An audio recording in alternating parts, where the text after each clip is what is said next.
You can do it. Caitlin, let's go. I was going to do this video while wearing a VR headset, but A, I couldn't get my hands on one, B, couldn't quite figure out how to read the script with it on, and C, I'm pretty sure that joke has already been done before, so enjoy the rest of the video. We are Troopers 3, virtual reality. Troopers 3. Battle for Virtual Reality, VR Troopers. Hello and welcome to Earth Alien ProtoMet. And before we get to today's main topic, let's have a brief history lesson. After finding immense success with Mighty Morphin Power Rangers, Saban was looking to copy their winning formula of combining footage from Japanese tokusatsu shows by Toei with newly made footage. To that end, they began work on a show titled Cybertron, starring the late Jason David Frank. However, when Jason's Power Rangers character, Tommy, proved to be incredibly popular, along with the fact that Hasbro was already using the word Cybertron for their Transformers series, Saban made several changes, including casting and title changes, and after a bit of tweaking, that brings us to VR Troopers. Years after his father, Tyler Steele, mysteriously goes missing, a young martial artist, Ryan Steele, receives a message from the mysterious Professor Horatio Hart, asking him and his friends, Ace reporter Caitlin Starr and computer wizard J.B. Reese, to come to a hidden lab on the border between the real world and virtual reality. There, the trio learned that Professor Hart had been working with Ryan's father to find a way to combat the forces of the evil Grimlord, a vile master of the virtual world, secretly operating in the real world under the guise of sleazy billionaire Carl Zichter, who commands a legion of mutants and robots in a bid to conquer the real world.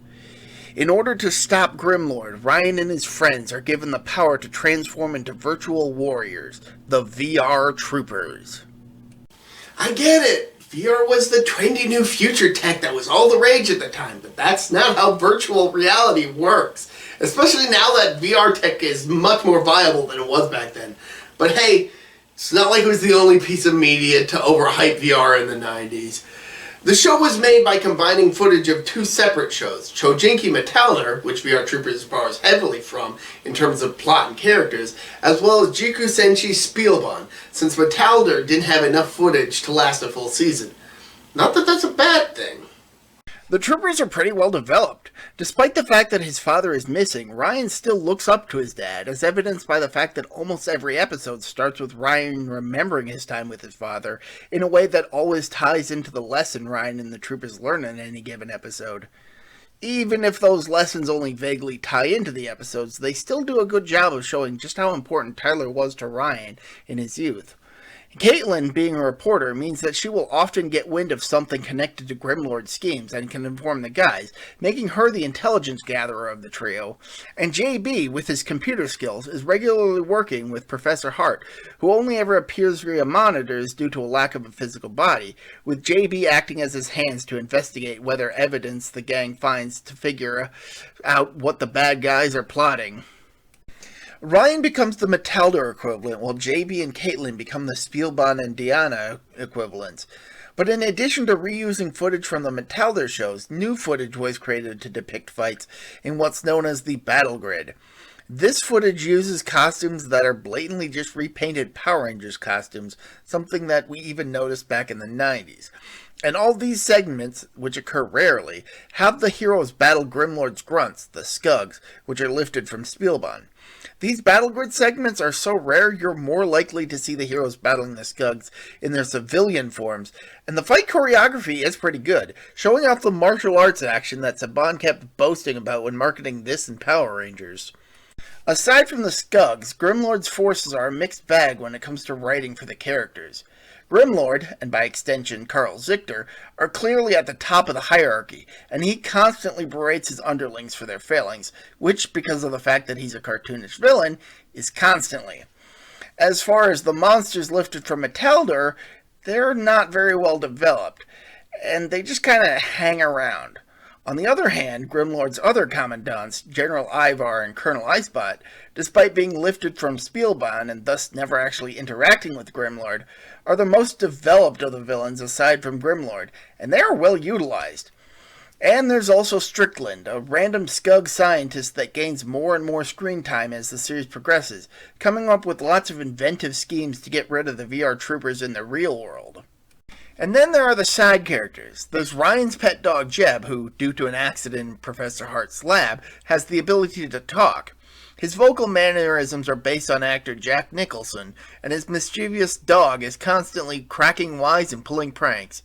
Ryan and JB's martial arts skills are the result of training they received under the tutelage of Tao Chong, the master of the martial arts dojo that Ryan helps run.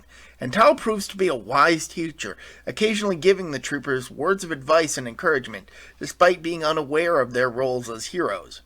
Caitlin's boss, Woody Stalker, is the eccentric head editor of the local newspaper, The Underground Voice, and he recognizes Caitlin's skills as a reporter, often giving her important assignments and trusting her when she needs to follow a lead that always connects to Grimlord's plots.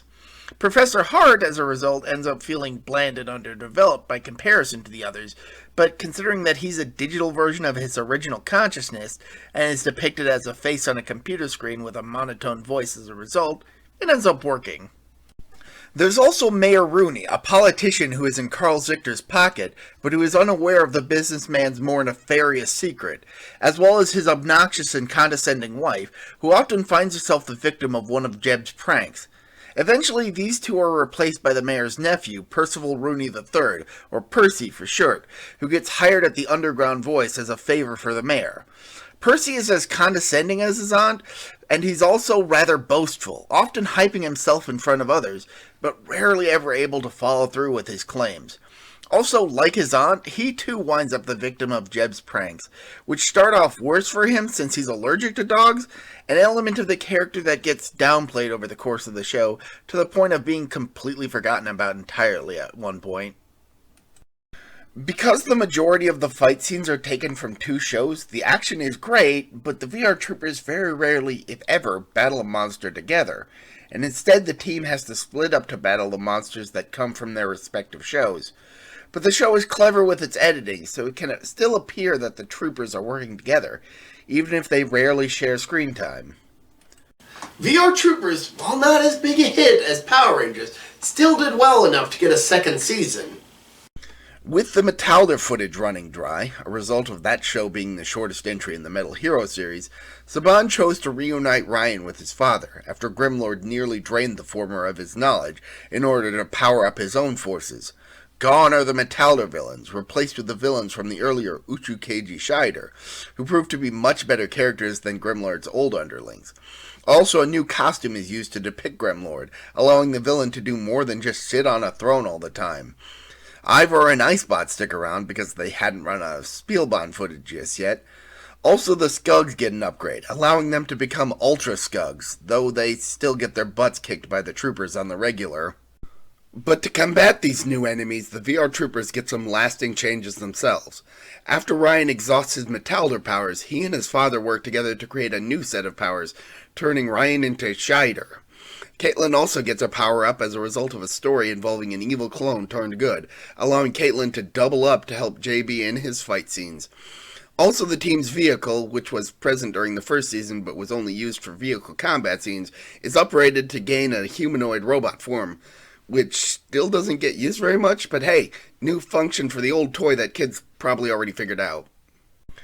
The action scenes are still great, with Ryan getting some bizarre battles in the Indigo sector, allowing the writers to use more of the strange fight scenes from Shider. Also, the battle grid segments are somehow still a thing, but they're still rarely used. Aside from the mayor and his wife, all the side characters make their return this season, with Ryan's dad temporarily joining the cast, though he does depart again, but this time on his own terms, so Ryan no longer needs to search for him, knowing that he's safe wherever he is. Doesn't stop him remembering moments he spent with his dad at the start of each episode, but hey, why fix what ain't broken? As a kid, I watched VR Troopers, but not nearly as much as Power Rangers. And the fact that it only got 2 seasons meant that it didn't do as well as Saban had hoped either, leading to them trying other projects such as Masked Rider and Big Bad Beetleborgs. Sure, it ends without any resolution to its main conflict, but that's pretty normal for kids' shows in America for the time, so that's not a turnoff for me.